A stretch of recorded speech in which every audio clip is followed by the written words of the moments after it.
Guys, कैसे हैं सब। आज अपने स्टार्ट करेंगे हैलोजन डेरिवेटिव। प्रीवियस जो हमने ऑर्गेनिक का बेसिक लेक्चर देखा होगा आप लोगों ने, उसके अकॉर्डिंग मैं तुम्हें अब बताऊंगा। सबसे पहले हम हैलोजन डेरिवेटिव करेंगे, उसके बाद अल्कोहल फिनॉल ईथर करेंगे, उसके बाद अपने जो बाकी रिमेनिंग चैप्टर्स हैं ऑर्गेनिक के वो कंप्लीट करेंगे। फिर हम बात करेंगे इनऑर्गेनिक की। तो आज सबसे पहले बात कर रहे हैं हैलोजन डेरिवेटिव। अब देखो, फर्स्ट टॉपिक जो है वो है टाइप्स के। भाई जो हैलोजन डेरिवेटिव है वो कितने टाइप्स के हो सकते हैं। तो हैलोजन डेरिवेटिव का मतलब क्या है, मेरे पास कोई कार्बन है, कार्बन से मैंने कोई हैलोजन अगर जोड़ दिया तो वो मेरे लिए एक हैलोजन डेरिवेटिव बन गया। अब ये कितने टाइप से हो सकते हैं, तो यहाँ देखो, सबसे पहले on the basis of number of halogens, कि भाई कोई कार्बन है, चाहे वो एक कार्बन हो चाहे वो 1000 कार्बन हो, उनसे कितने हैलोजन अटैच्ड हैं, यानी फ्लोरीन, क्लोरीन, ब्रोमीन, आयोडीन, ये कितने अटैच्ड हैं, उनके हिसाब से मेरे पास है मोनो। अगर मेरे पास कोई कार्बन है, फॉर एग्जांपल एक कार्बन है, इस एक कार्बन से मैंने सिर्फ एक कोई हैलोजन यानी क्लोरीन जोड़ दिया तो ये हो गया मोनो हैलाइड। इसको क्या बोलेंगे, मोनो हैलाइड। हिंदी में भी यही बोलते हैं, मोनो हैलाइड। अगर मेरे पास ये कोई कार्बन था, इससे मैंने दो हैलोजन जोड़ दिए, ये एक क्लोरीन एक ये दूसरा क्लोरीन, इसको बोलूंगा डाई हैलाइड। अगर मेरे पास एक कार्बन था, इससे मैंने 3 क्लोरीन जोड़ दिए, भाई साहब इसको बोलूंगा ट्राई हैलाइड। ये मेरे पास टेट्रा, टेट्रा का मतलब क्या, कार्बन था, कार्बन से मैंने ये 4 क्लोरीन जोड़ दिए तो ये बन जाएगा टेट्रा हैलाइड। एक बात समझ में, तो ये था mono, di, tri and tetra. अब देखो, ये तो ठीक है। अब नेक्स्ट बात आती है कि भाई ये जो मोनोहैलाइड है, ये जो मोनोहैलाइड है, ये भी फर्दर अलग अलग टाइप के हो सकते हैं। कैसे, तो यहां देखो, ये मेरे पास 3 टाइप से हो सकते हैं। कौन कौन से, फॉर एग्जाम्पल मेरे पास ये एक कार्बन था, इस कार्बन से मैंने क्या किया, एक चेन बना दी दो कार्बन की चेन से यहाँ कोई हैलोजन जोड़ दिया, ठीक है। फिर मैंने क्या किया, यहाँ पर कुछ ऐसा 3 कार्बन की चेन ली, लेकिन कुछ अलग तरीके से जुड़ी, यहाँ पर एक हैलोजन जोड़ दिया। फिर मैंने किया और यहाँ पर एक हैलोजन जोड़ दिया। इसको बोलते हैं प्राइमरी, इसको बोलते हैं सेकेंडरी, इसको बोलते हैं टर्शरी, यानी प्राथमिक, द्वितीयक और तृतीयक हैलाइड। तो मोनो हैलाइड जो है वो 3 टाइप के हो सकते हैं। मोनो हैलाइड का मतलब क्या था, एक हैलोजन किसी कार्बन से जुड़ा हो, यहाँ एक हैलोजन है, यहाँ भी एक है, यहाँ भी एक है। अब कार्बन की चेन अलग अलग हो सकती है, यानी कोई ग्रुप जिस कार्बन से जुड़ा है वो केवल एक कार्बन से जुड़ा है तो उसको बोल दूंगा प्राइमरी, यानी प्राथमिक प्रकार का हैलाइड। कोई ग्रुप जिस कार्बन से जुड़ा है वो कार्बन फर्दर 2 कार्बन से जुड़ा है, इसको बोलूंगा सेकेंडरी, यानी द्वितीयक हैलाइड। कोई ग्रुप जिस कार्बन से जुड़ा है वो कार्बन फर्दर आगे 3 कार्बन से जुड़ा हो, इसको बोलते हैं टर्शरी, यानी तृतीयक हैलाइड। ये बात आई समझ में भाई मोनोहैलाइड्स की, कि मोनोहैलाइड खुद 3 टाइप के हो सकते हैं, प्राइमरी, सेकेंडरी और टर्शरी, यानी प्राथमिक, द्वितीयक और तृतीयक हैलाइड। अब बात आती है डाई हैलाइड की, कि डाई हैलाइड कितने टाइप के होते हैं, तो वो देखो। अब डाई देखो भाई साहब, डाई फिर 3 टाइप के होते हैं। कौन कौन से, अब यहां पर ध्यान रखना, गौर रखना। पहला जैम डाई हैलाइड, हिंदी में भी यही नाम है इसका, जैम डाई हैलाइड। दूसरा विस डाई हैलाइड, हिंदी में भी यही बोलते हैं। तीसरा है अल्फा ओमेगा डाई हैलाइड, क्या नाम है, अल्फा ओमेगा डाई हैलाइड। अब डाई हैलाइड का मतलब क्या, तो सोचो, कार्बन है, चाहे वो एक हो चाहे वो 1000 हो, उस कार्बन की चेन में 2 हैलोजन कहीं जुड़े हुए हैं तो क्या हो जाएंगे मेरे पास, डाई हैलाइड। अब ये डाई हैलाइड में सबसे पहला है gem di halide. Gem di halide का मतलब क्या है, सुनना, मेरे पास कोई कार्बन की चेन है, मान लो ये 2 कार्बन की चेन है, इस 2 कार्बन की चेन में मैंने इस कार्बन से 2 हैलोजन जोड़ दिए, तो ये टाइप का जो हैलाइड बनेगा उसे बोलूंगा जैम डाई हैलाइड। तो यह स्ट्रक्चर देखने से मेरे को पता चला, एक ही कार्बन से जब 2 हैलोजन अटैच्ड हो, एक ही कार्बन से जब 2 हैलोजन अटैच्ड हो, वो हैलाइड होगा जैम डाई हैलाइड। अब इसका जब हम नाम लिखते हैं आईपीएससी के अकॉर्डिंग तो आप लिख लोगे सभी, लेकिन एक्चुअली में जो जैम डाई हैलाइड है उसका जो कॉमन नेम है वो क्या लिखते हैं हम, उसका नाम है, मैं यहां लिख रहा हूं, उसको बोलते हैं एल्किलिडीन। एल्किलिडीन हैलाइड, क्या बोलते हैं, एल्किलिडीन हैलाइड, ये नाम ध्यान रखना। फॉर एग्जांपल मैंने यहां ये 2 कार्बन लिया, मैथ एथ, 2 कार्बन मतलब एथ, 3 ले लो, मैथ एथ प्रोप, यहां पर मैंने इस कार्बन से क्या जोड़ दिया, क्लोरीन, इधर भी क्लोरीन, एथो डाई हैलाइड नाम लिखूंगा तो क्या होगा, एल्किल समूह कौन सा है, मैथ एथ प्रोप, तो नाम क्या होगा, प्रोपिलिडीन। फिर क्लोराइड, क्या नाम हो जाएगा, प्रोपिलिडीन क्लोराइड। अब यहाँ डाई लगाने की जरूरत नहीं है क्योंकि जैम डाई हैलाइड का दूसरा नाम क्या है, एल्किलिडीन हैलाइड। तो अंडरस्टूड है कि भाई साहब एल्किडीन हैलाइड है, इसका मतलब 2 हैलोजन टिके हुए, तो नाम क्या हो गया, प्रोपिलिडीन हैलाइड यानी क्लोराइड। ठीक है, फिर आ जाओ विस डाई हैलाइड पे।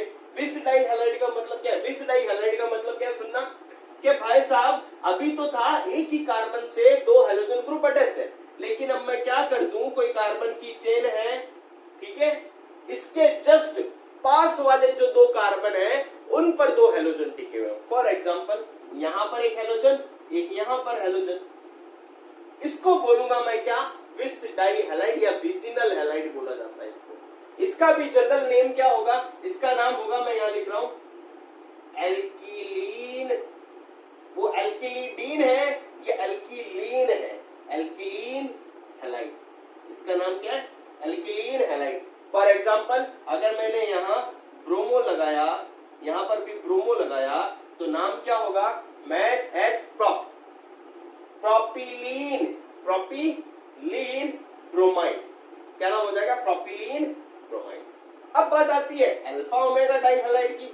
अब अल्फा ओमेगा डाई हैलाइड का मतलब क्या, वो सुनना, कार्बन की कोई चेन, क्या है, कार्बन की कोई चेन है और उसके जो एंड वाले कार्बन है, अभी ब्रोमो यहां जुड़ा था, इसको हटा करके मैं यहां एंड वाले कार्बन पे जोड़ दूं, तब मैं इसको क्या बोलूंगा, अल्फा ओमेगा डाई हैलाइड। आई बात समझ में, ये था भाई on the basis of number of halogen atoms. तो हमने मोनो देखा, हमने डाई देखा। अब यहां से क्वेश्चन क्या बनता है, यहां से क्वेश्चन क्या बनेगा भाई साहब, वो सुनना, हो सकता है वो तुम्हें कोई एक नाम दे दे, वो तुम्हें एक नाम दे दे और उसका फॉर्मूला पूछ ले। एक क्वेश्चन ये बन सकता है यहाँ पर, वो तुम्हें ये नहीं पूछेगा, तुम लोग सोचो कि सर हमें पूछ ले explain the types of halogen derivative, भाई साहब इतने पप्पू क्वेश्चन कोई नहीं पूछता। ठीक है, क्या पूछते हैं, क्वेश्चन क्या आएगा, वो तुम्हें नेम देगा, फॉर्मूला का नाम देगा, यानी केमिकल नेम देगा, उसका तुम्हें फॉर्मूला पूछ सकता है, ये ध्यान रखना, केमिकल नेम दे देगा, उसका फॉर्मूला। फॉर एग्जांपल मैंने बोला प्रोपिलीन हैलाइड, प्रोपिलीन हैलाइड, अब उसका फॉर्मूला बनाना है तुम्हें, वो 1 नंबर में पूछ लेगा। ठीक है, तो यहाँ से इस टाइप का क्वेश्चन आएगा, तो ये चीज दिमाग में आनी चाहिए। अब बात आती है, ये तो थे जनरल हैलोजन डेरिवेटिव, इसके अलावा और कौन से होते हैं, इसके अलावा हैलोजन डेरिवेटिव एक होता है एलिलिक हैलाइड, हिंदी में भी यही बोलते हैं, एक होता है एरिल हैलाइड, एक होता है विनाइलिक हैलाइड, एक होता है बेंजीलिक हैलाइड। अब इनका मतलब क्या है वो समझो। आओ देखो, बेंजीलिक हैलाइड की अगर मैं बात करूं तो देखो बेंजीन आ रहा है नाम में, तो सबसे पहले देखो बेंजीन, ठीक है। अब बेंजीन की तुम लोगों ने बेसिक वाले लेक्चर में स्ट्रक्चर देखी होगी, बेंजल, ठीक है, बेंजील स्ट्रक्चर भी देखी होगी। बेंजील का मतलब क्या होता है भाई, ये वैलेंसी फ्री, ठीक है। ये बेंजील जो है, इस बेंजील के यहाँ पर मैंने अगर हैलोजन जोड़ दिया तो ये मेरा क्या बन जाएगा, बेंजीलिक हैलाइड। तो इसका मतलब क्या हुआ, अगर कोई हैलोजन किसी कार्बन से जुड़ा है और वो कार्बन डायरेक्टली किसी बेंजीन यानी एरोमेटिक रिंग से जुड़ा है, वो एक टाइप का क्या हो जाएगा, बेंजीलिक हैलाइड। अब बात करते हैं विनाइलिक हैलाइड। विनाइलिक हैलाइड का मतलब क्या है, अगर कोई हैलोजन किसी कार्बन से जुड़ा है, ये लो भाई कार्बन से जोड़ दिया, और ये कार्बन फर्दर, सुनना, ये कार्बन जो है इसके पास फर्दर क्या है, डबल बॉन्ड, यानी ये डबल बॉन्डेड कार्बन से जुड़ा है। तो इसका मतलब क्या हुआ, अगर कोई हैलोजन डायरेक्टली किसी डबल बॉन्डेड कार्बन से जुड़ा है, इस कार्बन के पास डबल बॉन्ड है ना, तो अगर कोई हैलोजन किसी कार्बन से जुड़ा है और वो कार्बन के पास क्या हो, डबल बॉन्ड हो, तो उस टाइप का क्या हो जाएगा, ये विनाइलिक हैलाइड होता है। एरिल हैलाइड का मतलब क्या है? एरिल हैलाइड का सिंपली मतलब ये हुआ कि अगर आपके पास कोई रिंग टाइप की यानी क्लोज स्ट्रक्चर है, उसके पास अगर हैलोजन है तो एक टाइप का क्या हो जाएगा आपका एरिल हैलाइड। फॉर एग्जांपल मैंने ये लिखा बेंजीन, ये रिंग टाइप की स्ट्रक्चर, इसके यहां मैंने क्या जोड़ दिया कोई हैलोजन, तो एक टाइप का क्या हो गया एरिल हैलाइड। अब बात करते हैं एलिलिक हैलाइड की। एलिलिक हैलाइड और विनाइलिक, इसको ध्यान से समझना। यहां तो क्या था, हैलोजन किसी डबल बॉन्डेड कार्बन से डायरेक्टली जुड़ा, लेकिन यहां पर क्या है, जो हैलोजन होगा वो किसी एक कार्बन से जुड़ेगा और जिस कार्बन से जुड़ रहा है वो कार्बन आगे फर्दर किसी डबल बॉन्डेड कार्बन से जुड़ा है।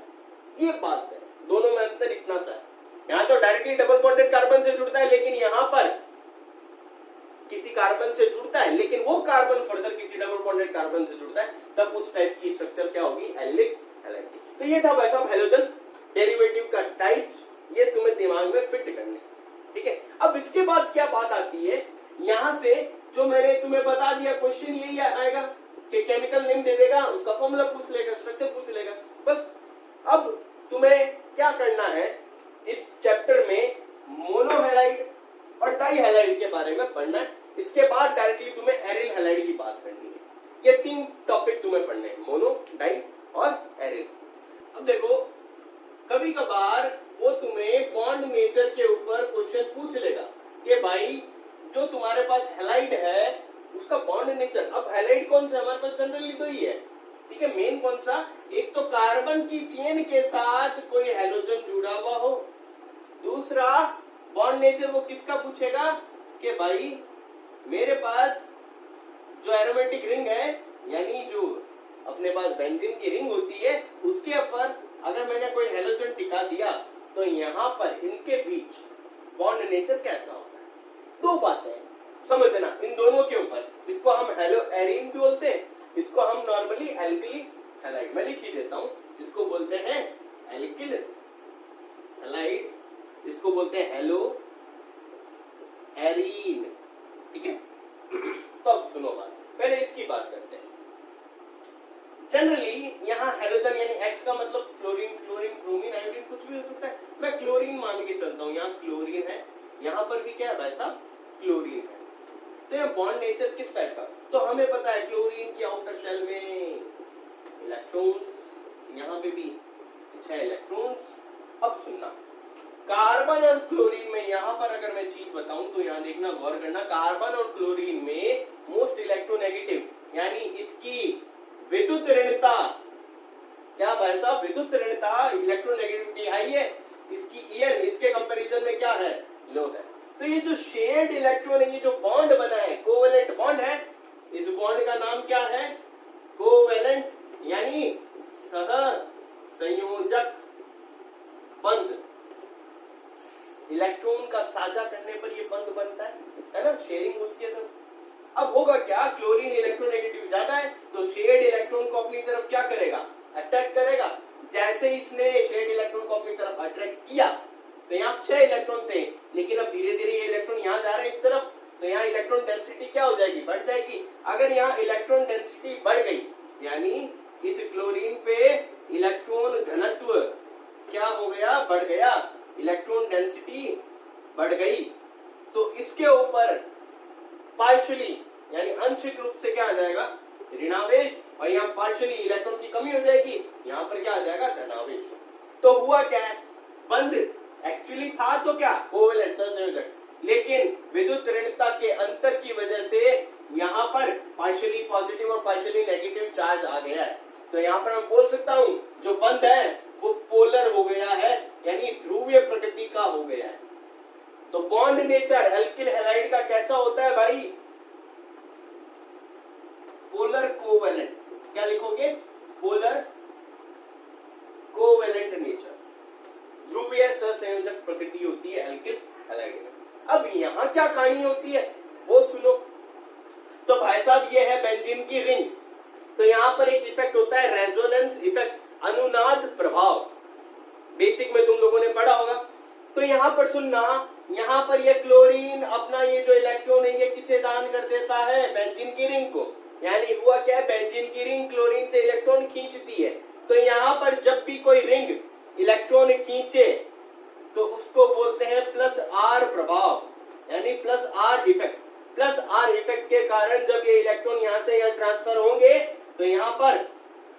क्या आ जाएगा, डबल बॉन्ड आ जाएगा, जिसकी वजह से ये बंधा क्या हो जाती है, यहाँ अनुनाद होता है और ये स्पीसीज क्या हो जाती है, स्टेबल हो जाती है। ठीक है, और जब भी ये बंध, मैं बात करूं इसके और इसके कंपैरिजन की कि भाई इन दोनों में से जल्दी से कौन टूटेगा, तो जल्दी से ये टूटता है, ये नहीं टूटता। क्यों? क्योंकि यहाँ डबल बॉन्ड है, इसको तोड़ने में एनर्जी ज्यादा लगेगी, यहाँ कम लगेगी, और ये अनुनाद के कारण स्टेबल होता है, इसलिए इसको तोड़ना थोड़ा मुश्किल होता है, इसको तोड़ना क्या होता है, आसान होता है। ये क्वेश्चन बन सकता है। एक क्वेश्चन और बन सकता है ऑर्बिटल डायग्राम का।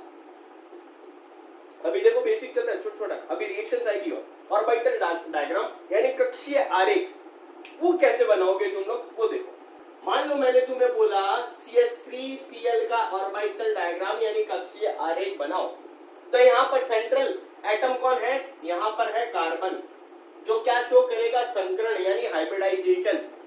हमें पता है इसका एटॉमिक नंबर क्या होता है भाई साहब, 6। भरो इलेक्ट्रॉन 1s2 2s2 2p2, यही होगा। तो इसकी आउटर शेल कौन सी है, 2s और 2p यानी 2 वाली। बनाओ इसको, ये बनाया मैंने 2s का ऑर्बिट, ये बनाया मैंने 2p वाला। इसमें मेरे को पता है 3 कक्षक, यहाँ पर कितने इलेक्ट्रॉन है, 2s में 2, 2p में ये 2 इलेक्ट्रॉन।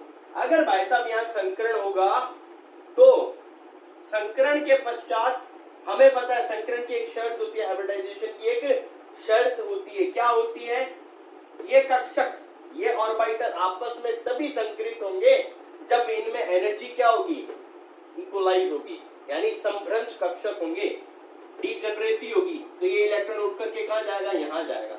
अब ये आपस में क्या होंगे, मिक्सअप होंगे। मिक्सअप होने के बाद ये 4 ऑर्बिटल मिलकर करके एक जनरल ऑर्बिटल का फॉर्मेशन करेंगे, जिसकी शेप कुछ ऐसी होगी, टेट्राहेड्रन शेप में बना दी। ये है कार्बन का संकृत ऑर्बिटल यानी हाइब्रिडाइज्ड ऑर्बिटल, जिसकी शेप टेट्राहेड्रन है। अब कोई अगर जुड़ने चाहेगा इससे तो कैसे आकर के जुड़ेगा, तो यहाँ हाइड्रोजन देखो 3 है, हाइड्रोजन का एटॉमिक नंबर 1, कौन सा, 1s1। Chlorine भरोगे 1s2 2s2 2p6, कितने आ गए, 10। उसके बाद 3s2, उसके बाद 3p5। ठीक है, तो 3p वाला खाली है, उसी को क्या करेगा, ये स्टेबल करेगा, यहाँ पर आकर उसके एक इलेक्ट्रॉन चाहिए। तो यहाँ पर देखो हाइड्रोजन टोटल कितने मेरे पास, 3। क्लोरीन टोटल कितना है मेरे पास, 1। मान लिया मैंने यहाँ मैंने क्या जोड़ दिया, हाइड्रोजन, यहाँ भी मैंने क्या जोड़ दिया, हाइड्रोजन, यहाँ भी मैंने क्या जोड़ दिया, हाइड्रोजन। ये इसका s कक्षक s हाइड्रोजन के s, लेकिन ये एक ऑर्बिटल, ये एक लोब खाली है, यहाँ पर कौन जाएगा, क्लोरीन वाला। कौन सा, क्लोरीन का कौन सा, क्लोरीन का जाएगा भाई साहब, कौन जा रहा है, 3p। ठीक है, ये कौन सा था, sp3 है ना, एक s और 3 p, तो यहाँ पर ये मिलके क्या बनाया इन लोगों ने, sp3, जिससे 3p जुड़ा, s जुड़ा, s जुड़ा, s जुड़ा। ये है इसका ऑर्बिटल डायग्राम। ये ऐसे तुम्हें बना करके आना है अगर ऑर्बिटल डायग्राम पूछे तो। अब अपने बात करते हैं मोनो, डाई और अपना जो हेलो एरिन था, यानी जिसे अपने एरिल हैलाइड बोलते हैं, उन तीनों की फिजिकल प्रॉपर्टीज, क्योंकि यहाँ से भी क्वेश्चन पूछ सकता है कि write the physical properties of di halides, mono halides और हेलो एरिन। ठीक है, या वहां से 1 नंबर का एक क्वेश्चन पूछ सकता है, कोई ऑर्डर पूछ लेगा आपसे, यहाँ फिजिकल प्रॉपर्टी में कुछ ऑर्डर आएंगे, वो तुम्हें याद रखना है। तो यहाँ पर सुनो, अब ये गर्लफ्रेंड नहीं है भाई, ये जनरल फॉर्मूला लिखा था मैंने, बता नहीं पाया, जनरल फॉर्मूला है हैलाइड का, याद रख लेना, ये तो याद ही है, CnH2n+1x। तो यहाँ देखो मोनोहैलाइड, ये भाई साहब कलरलेस होता है मोनोहैलाइड, ये भी क्या होते हैं, कलरलेस होते हैं, लेकिन लिक्विड की फॉर्म में। ये भी क्या होते हैं, कलरलेस लिक्विड या सॉलिड की फॉर्म में, बट नेचर में ऑयली होते हैं।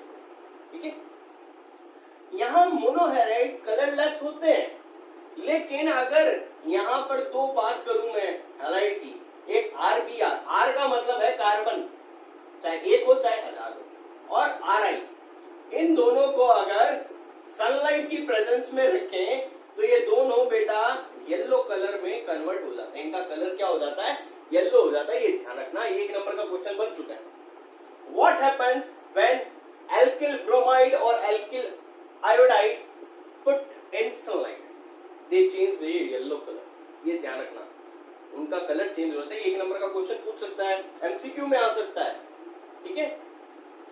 इसके अलावा और क्या है कि भाई साहब अगर इसको पानी में घोलूं तो क्या ये घुल जाएगा, इसको अगर पानी में घोलूं तो क्या ये घुल जाएगा, इसको अगर पानी में घोलूं तो क्या ये घुलेगा क्या, इसकी बात करते हैं। तो ये देखो, ये तीनों के तीनों इनसॉल्यूबल होते हैं, अविलय होते हैं पानी में। ये भी नहीं घुलता पानी में, ये भी नहीं घुलता, ये भी नहीं घुलता। बट अगर मेरे पास अल्कोहल है, ईथर है, या फिर मेरे पास बेंजीन है, यानी ऑर्गेनिक सॉल्वेंट्स है कोई, तो उनमें ये भी घुलेगा, ऑर्गेनिक में ये भी घुलेगा और ये भी घुलेगा। याद रख लोगे कि पानी में तीनों के तीनों इनसॉल्युबल होते हैं, लेकिन तीनों के तीनों ऑर्गेनिक सॉल्वेंट्स में सॉल्युबल होते हैं। यहाँ पर ये ध्यान रखना, ये अल्कोहल और ये ईथर है और ये बेंजीन, ठीक है। मोनोहैलाइड एक प्रॉपर्टी शो करते हैं फ्लेम टेस्ट में, ध्यान रखना, ज्वाला परीक्षण। अगर इनको जलाते हैं, हम बर्न करते हैं, तो भाई साहब ये सारे के सारे ग्रीन कलर के साथ चलते हैं, ये ध्यान रखना। यहाँ ऐसी कोई प्रॉपर्टी नहीं है, यहाँ भी ऐसी कोई प्रॉपर्टी नहीं है, लेकिन एक property melting and boiling point, ये प्रॉपर्टी तुम्हें एक मोनो के लिए ध्यान रखनी है और एक हेलोएरिन के लिए। वो क्या है वो समझना। दो चीजें समझो अब, मॉलिक्यूलर मास यानी अणुभार, ठीक है। अणुभार अगर किसी का बढ़ता है, लिख ही देता हूं, अणुभार हिंदी में, मॉलिक्यूलर मास अगर किसी का बढ़ता है तो भाई साहब उस बंदे का बॉइलिंग पॉइंट भी बढ़ेगा। एक तो ये पॉइंट दिमाग में बिठा लो। दूसरा पॉइंट, अगर ब्रांचिंग यानी शाखाएं बढ़ती है, ब्रांचिंग बढ़ती है, तो भाई साहब बॉइलिंग पॉइंट क्या होता है, घटता है। ब्रांचिंग बढ़ी तो बॉइलिंग पॉइंट कम हुआ। यानी ऐसा कोई कार्बन की चेन जिसमें कोई ब्रांच नहीं है, कोई शाखा नहीं है, सीधी कार्बन की चेन है, तो उसका बॉइलिंग पॉइंट क्या होगा, ज्यादा होगा। तो ये 2 पॉइंट है, ये 2 पॉइंट पहले तो दिमाग में बैठा हुआ। फिर मैं यहां से कुछ एग्जांपल, कुछ मैं आपको ऑर्डर बताता हूं जो क्वेश्चन बना के वो 1 नंबर में पूछते हैं। देखो अब क्या है, मान लो मैंने तुम्हें कोई मोनोहैलाइड दिया, कैसा दे रहा हूं सुनना। मैंने बोला एक है RF, एक है क्लोरीन, क्लोरीन, ब्रोमीन, आयोडीन, ठीक है। यहाँ R की वैल्यू क्या है, यानी सब में एक एक कार्बन है। अगर सब में एक एक कार्बन है तो इनका बॉइलिंग पॉइंट का ऑर्डर क्या होगा। तो भाई साहब यहाँ देखो, मॉलिक्यूलर मास वाला ट्रिक लगाना कि मॉलिक्यूलर मास अगर बढ़ता है तो बॉइलिंग पॉइंट भी क्या होगा, बढ़ेगा। कैसे, फ्लोरीन कम होता है मॉलिक्यूलर मास, क्लोरीन का थोड़ा ज्यादा, ब्रोमीन का और भी ज्यादा, आयोडीन का और भी ज्यादा। तो यहाँ मॉलिक्यूलर मास सबसे कम है तो इसका बॉइलिंग पॉइंट सबसे कम। फिर यानी सबसे ज्यादा किसका, आयोडाइड का, सबसे कम फ्लोराइड का। बता सकते हो। इसी टाइप से हेलोएरिन का लेता हूं। मान लो एरिन, हेलोएरिन को मैं नॉर्मली ये लिख सकता हूं ना, बेंजीन के ऊपर हेलोजन। जब भी ये बेंजीन है, इसको मेरे को शो करना है वर्ड के अंदर, मैं इसकी जगह AR लिख सकता हूं। AR का मतलब एरिल। मेरे पास एरिल फ्लोराइड है, मेरे पास क्लोराइड है एरिल, मेरे पास एरिल ब्रोमाइड है और मेरे पास एरिल आयोडाइड है। यहां पर ऑर्डर पूछूं बॉइलिंग पॉइंट का तो क्या लिखोगे भाई, मॉलिक्यूलर मास बढ़ा तो बॉइलिंग पॉइंट, एरिल ग्रुप तो सेम है तो क्या अप्लाई करोगे, ये भाई सबसे कम, ये कुछ ऐसे जाएगा ऑर्डर। तो सबसे ज्यादा एरिल आयोडाइड, सबसे कम एरिल फ्लोराइड। आई बात समझ में। अब इस पे डिपेंडेंट वाला क्या है वो देखो। मान लो मेरे पास ये कार्बन की सीधी लंबी चेन है, 3 कार्बन, मान लो 4 कार्बन की है और यहाँ एक हेलोजन टिका हुआ है, ठीक है। अब इसको मैं किस तरीके से अरेंज कर रहा हूँ, और वो देखो आप, कुछ ऐसे अरेंज कर दिया मैंने, ये कार्बन यहाँ लगाकर, एक कुछ ऐसे अरेंज कर दिया, वही। तो यहाँ देखो ब्रांचिंग सबसे ज्यादा कहाँ है, एक लकड़ी है तुम्हारे पास, उसकी खूब ब्रांचेस है, पेड़ की टहनी है उसकी खूब ब्रांचेस है, और एक सीधी है। किसको तोड़ना आसान है, ब्रांच वाली को। ब्रांच वाली को हम आसानी से ब्रेक कर 3, यहाँ ब्रांच 3 है, 1 2 3, यहाँ 2 ही है, यहाँ सिंपल 1 है। तो इसको तोड़ना थोड़ा मुश्किल होगा, इसको तोड़ना थोड़ा आसान होगा, इसको तोड़ना थोड़ा मुश्किल होगा। तो ब्रांचिंग जहाँ सबसे ज्यादा उसका बॉइलिंग पॉइंट सबसे कम, यानी सबसे कम बॉइलिंग पॉइंट किसका होगा? तो यहाँ देखो ये कौन सा हैलाइड है, ये कौन सा है, ये कौन सा है? नॉर्मल चेन वाला, ठीक है, ये आइसो वाला हो गया और ये अपना नियो वाला हो गया, या नॉर्मली तुम लोग इसको टर्शरी भी बोल सकते हो। तो यहाँ इसकी बॉइलिंग पॉइंट क्या होगी? सबसे कम, इससे थोड़ी ज्यादा इसकी, और सबसे ज्यादा नॉर्मल चेन वाले।